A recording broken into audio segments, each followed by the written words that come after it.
Today we have with us Dr. Vandana, the Director of the Podar Schools. We welcome you, ma'am. He leads the School Leadership Summit. Ma'am, to begin with the discussion, basically, what do you think how the educational scenario has changed over the years, right from the Gurukul days to the days when there was more focus on rote learning to now technology-enabled learning? How do you see this transition or this journey that has taken place in the education sector in India? I think a lot has happened since the time of the process that has taken place. Since we usually say that I think 99, 2000 is the time when technology really took over into institutions, into classrooms. And I think from 98, 99, what you see is that the journey has begun. Schools have moved on in their own way, depending upon the kind of awareness they have, the kind of support they have, the kind of vision they have, of course the kind of funding they have, because I think that plays a major role when you talk about innovation in education or technology in education. I think that if you look back from 99 to 2013, a lot has happened. At least you know for sure that every school has at least, I think, minimum of one computer. So we have reached to some extent. So when I say one, actually you have a one computer lab. That's a minimum that schools have today, even the BMC schools or the aided schools or any school that you go to. Even the BMC schools would have some kind of computer training in the school. So at least from 1999, 2000 to 2013, I think we have made quite a big, have taken quite a big step, and till 2013 today, I'm sure and I'm proud to say that even the most remote schools, you will see some technology. Ma'am, as you said that most of the transition or the change in terms of technology has happened in late 90s. So we are kind of naive in that scenario. We're just trying to experiment and beginning in that field of use of technology in schools. Where do you see, where do we stand vis-a-vis other countries? What do we more have to learn from them, and what's the way ahead? I think the only country that India needs to now be afraid of is China. Right. And I was just reading the newspaper on the flight this morning, and I was reading about the ceasefire in technology, in education, and there were these huge figures of every country. They talked about China, they talked about US, they talked about Singapore, using technology to teach maths. So the highest on that graph was definitely China, and India was nowhere. So it was a big question, and then we had Singapore, and then we had US. So I think that we have made a beginning, and the advantage, but I must say, that India has is the language. I went to Japan and I was presenting a paper on IT in education. I had to present it in Japanese. I had to present it in Japanese, and it was so funny that it was, of course, the screen was all in Japanese. I was speaking in English. The only disadvantage that other countries have, and the advantage that India has, is English. Everything on the technology world or the internet is in English. So I think that's one advantage we have so far. But in the years to come, if we do not move ahead and make sure that the advantage that we have adds on to the kind of future technology inclusion in education, we will be far beyond. But I think that's one key advantage that India has. Right, and also in terms of technology, do you think, do you want government to take more initiatives in promoting and enhancing use of technology in school education? What do you think the government's role in this entire scenario is? I think government should try and make it subsidized.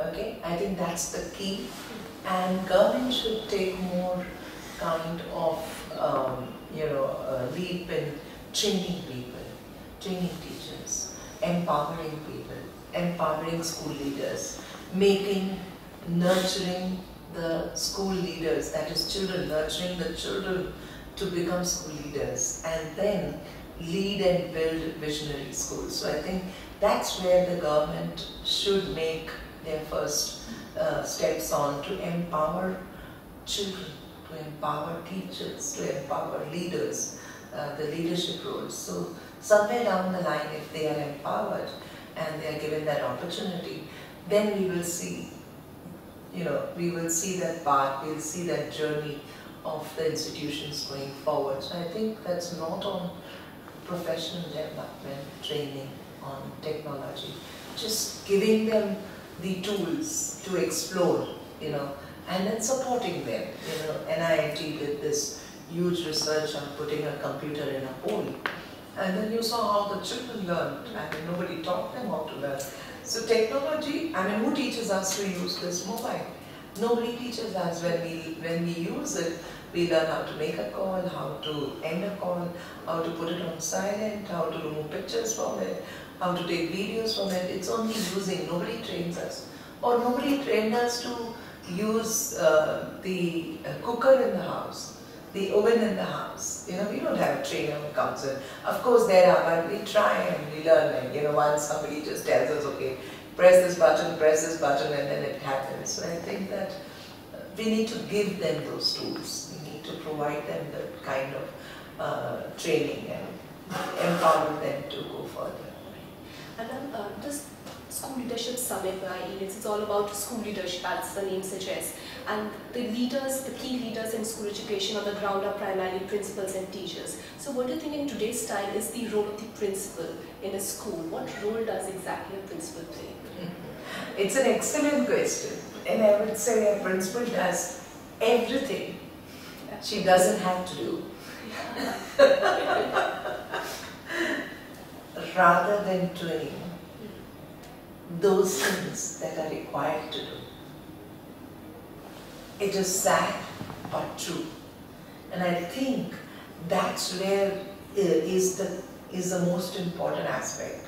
I don't ever encourage principals to get down to the minutest details of the institution, like the choke of the bathroom is spoiled, or the child is not there in the class, or the teacher is not there.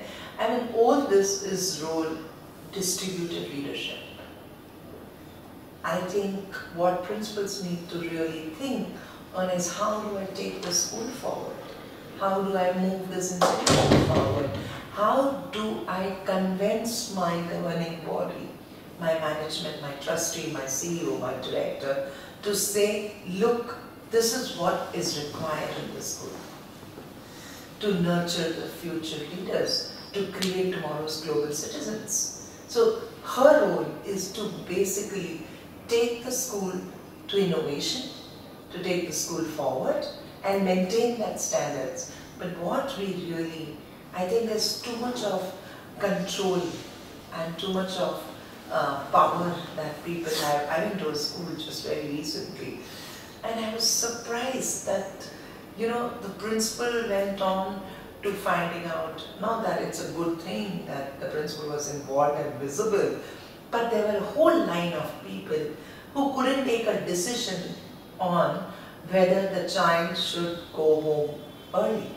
Child is sick, the teacher has seen that, she's got the evidence, she's going to a coordinator, or the headmistress or somebody has taken, go down to the security, show the note, and the parent has come to pay. What is the role of that person? In a day, in a school, there may be how many kids who may not be feeling well and want to go back home. What are we doing? Are we really? So the principal's role is basically to see that how she has that vision to take the school ahead. To also, I think, is to monitor. Okay? Monitor the processes, monitor the systems, monitor the learning outcome, and then work out a school improvement plan, and it's a cycle. Okay? Like I do in the beginning of the year, we check what are the results, what has really happened, What were the strengths? What were our weaknesses? Where did we fare miserably? Okay, what really went wrong? Was it the curriculum? Was it the pedagogy? Was it the infrastructure? Was it the process or the system, that's the timetable? Relook at it, rework everything and put it. It's a cycle. I mean, nowhere I can say I've achieved success and there's no scope for improvement. I think that's one thing every principal should have to monitor, review and redesign and rework. As you've rightly summarized. Yeah. All right, thank you, ma'am. Thank you. It's a pleasure having you Yeah, here with us. thank you. Thank you very much.